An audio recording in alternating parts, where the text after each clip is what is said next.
So Mafia 3 is first and foremost the story of Lincoln Clay. Maybe the main thing to know about Lincoln is that he's an orphan. He grew up looking for, again, a semblance of family, someplace to belong. He looked for that in gangs, he looked for it in the church, he looked for it in the military.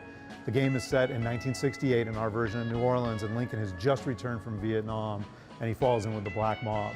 During the course of the story, Lincoln recruits 3 other criminals to help him build this criminal empire. And in many ways, it's kind of the enemy of my enemy is my friend. You know, these are other hardened gangsters that have been under the thumb of the Italian mob boss running the city. They're important in the narrative because they not only comment on what Lincoln is doing and help define Lincoln in a lot of ways by their reactions to the way that the player decides to play the game.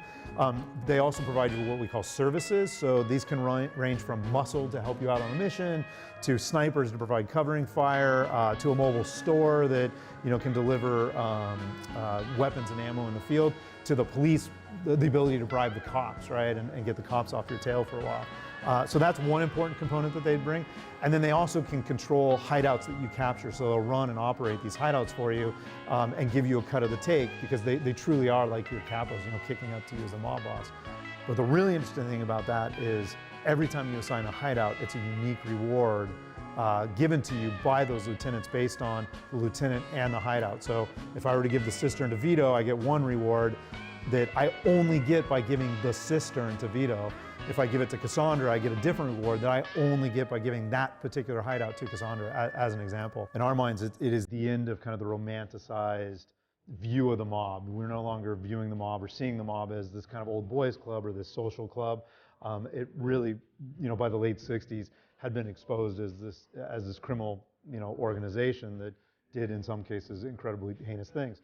And a lot of that had to do with the influx of heroin and other things going on, which we do touch upon in the game as well. And then you also have, obviously, Vietnam, and then you have the civil rights movement going on as well. So all those things, kind of pointed us towards a protagonist like Lincoln, somebody who is mixed race.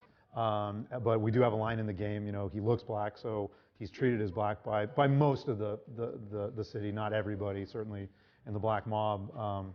It's treated a little bit differently, but the rest of the city does look at him as black, and we don't shy away from that. I mean, we're not, trying to get on a soapbox or make any dramatic social commentary, but again, we want to be authentic to the time period, and that's, unfortunately, part of the time period is this, of the rampant racism in especially southern cities like this. And then the setting of New Orleans, for us, really came down to, okay, it's 1968.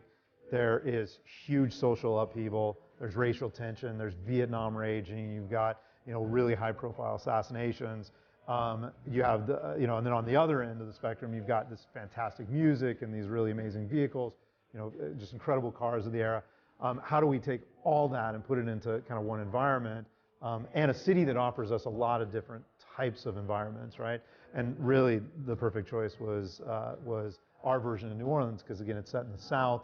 You've got a downtown area, but you also have, kind of the rich enclave, and you've got the lower class areas, and you've got a bayou area, and then you have this crush of music and cultures, and hopefully in the demo you saw as we were walking down our version of Bourbon Street, you can feel just that vibe. It's a sexy city, which we like. It's it's a city that's alive at all hours of night, and we felt like putting a criminal ecosystem into that would really be exciting. So.